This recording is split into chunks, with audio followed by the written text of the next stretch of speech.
Alright guys, so we're back with some more kind of FF7 Remake news, but also just kind of general Square Enix news. What we have here is Yasuke Matsuda, who's the CEO for Square Enix. We know he did an interview with Gameinformer. We talked about that. That was around like E3. It was around like June 12th or something. But this came out just a couple days ago. I guess maybe there's like a big interview that they did and they're just kind of piecing it out online.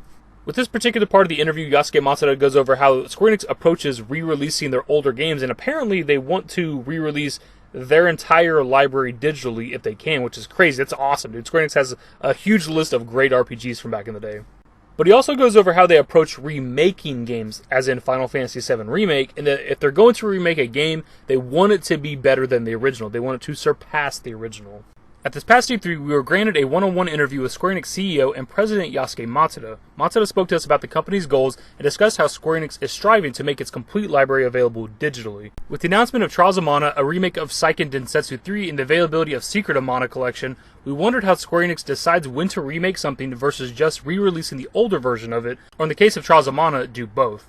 When it comes to Square Enix trying to get their entire library digital, I think that is a fantastic move. They have a long list of iconic games over the years. For starters, there's a lot that I've never played. Like, I've never played the Chrono games. Chrono Trigger, Chrono Cross, just never played them. Xenogears, never played it. Parasite Eve, I've played the first one, but it's been a very long time. Never played the sequel, even though I've heard it's kind of bad. But there's just like a long list of games that I would love to play for the first time from Squaresoft, Square Enix, whatever you want to call it these days.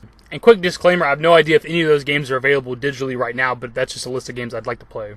Matsuda wasn't shy about his commitment or desire to re-release as many older games as possible. If it's a popular series, we want to revive the whole series regardless of what the profitability looks like on individual titles, he said. We'd rather put the entire series out there so it can be played again.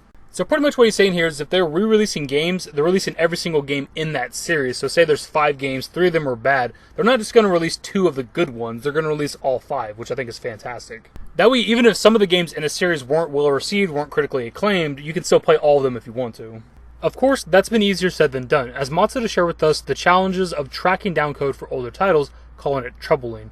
We're guessing based on this, more re-releases of older games are in the future, as long as Square Enix has all the elements necessary to do so.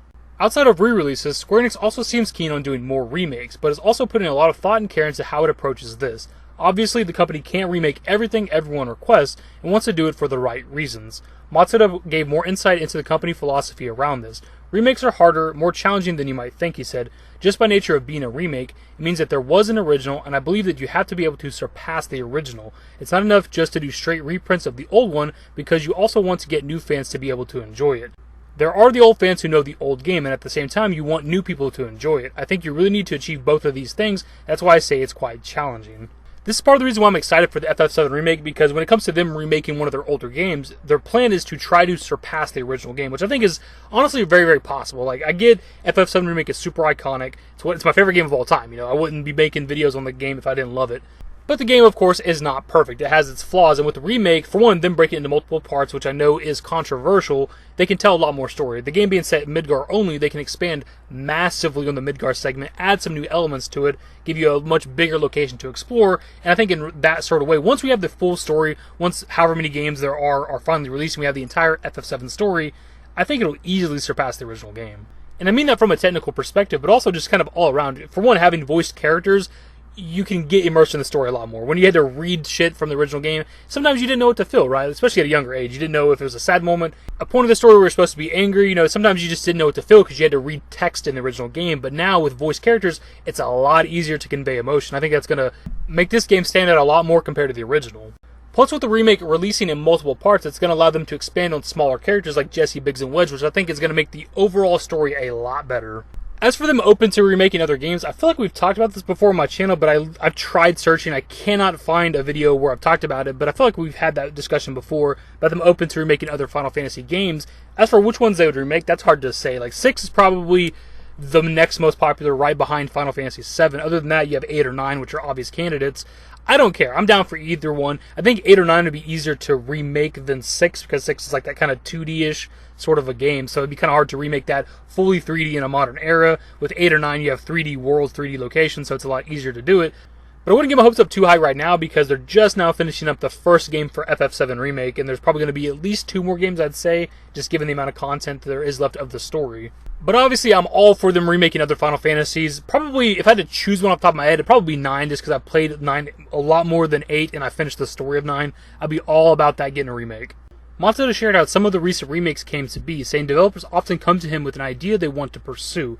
That was apparently the case for the Mana remakes. I asked them what their plan was because even if you're going to do a remake, you have to look into the contents carefully and decide what it is that you're going to do, he explained. So when it comes to them doing remakes for their older games, we're talking just about the Final Fantasy series. We're not going through the entire catalog of Square Enix games. It's really up to the developers, like whichever one the developers want to make the most. Obviously, fan demand is going to be a part of that as well, but it's kind of up to the developers what they want to remake, and if it's a good enough idea, the Square Enix is all for it. Yasuke Matsuda, who's the CEO and president of Square Enix, is all for it, as long as the idea is right. As far as Final Fantasy VII Remake goes, Matsuda has left a lot of the decisions up to the team for how they want to bring it to a modern generation of players, and this goes as far as how it's being released in installments. Of course, the development team would have had a variety of discussions about how they should go about making such a famous game as a Final Fantasy VII, and remaking that for the modern era. I believe that this style of releasing it like this is something that was born of those discussions, but it is true that each of the individual games will be released as independent games. That's how the development team is making them. And so for that reason, I'd like for you to think of them as something you can play as standalone, and it itself contains a game, and I think that they will be worth playing in that way. I think this was an interesting bit of information, because going back to the multiple installments thing, a lot of people are upset and thinking that like Square Enix is being greedy or whatever, but it's actually been left up to the development team, and they're the ones that are wanting to release it in multiple installments. Now, that doesn't necessarily mean that the development team isn't also in it for the money, but I'm just saying, like, it wasn't like the higher-ups at Square Enix are like, this game's got to be in 3 parts or whatever. And as much as a lot of people out there are against the idea of this game being released in multiple parts, I think it's going to be better because of it, because they're going to be able to expand on a lot of areas, a lot of story elements, a lot of character development, just a lot of things are going to be expanded by the time this entire series of games is over, and I think it'll be better because of that by the end of it all. That being said, of course, I don't want like 10 games for FF7 Remake or whatever. Like 3 is the absolute maximum that I want. If we're any more than that by any means, it'll be a problem at that point, but I'm willing to buy 3 separate FF7 Remake games, as long as they're huge games, packed full of content, and I end up getting the entire story and the entire planet of Gaia to explore. And since this game's taking place entirely inside of Midgard, the next 2 games have to be open world to some degree. It doesn't necessarily have to be just an open world game, but I need to be able to walk from Midgard to the other locations, right? Midgard to Calm, from Calm to the Chocobo Ranch, and from there to like the Mithril Mines, from there to Junon. Like I need to be able to walk from location to location, essentially an open world game more or less. And as I said previously, I think by the end of it all, the remake will surpass the original. Even from just a technical aspect, it'll be better, but I think the story will be told in a lot better way than just reading text. You can still like the original more if you want to, and that's fine. But anyways, my dudes, that's pretty much the video. I thought it was an interesting topic, interesting discussion, and I pass off to you guys in the comment section. What do you think about them remaking other games? Final Fantasy if you want it to be, but I guess you could pick for any Square Enix game. What do you think they should remake next? But if it comes to the Final Fantasy series, which one do you want to see remade next? As I mentioned previously, 9 would probably be my pick just off the top of my head, but I'd be fine with a Final Fantasy 8 remake, a Final Fantasy 6 remake, just about any of them because I'm just a Final Fantasy fan.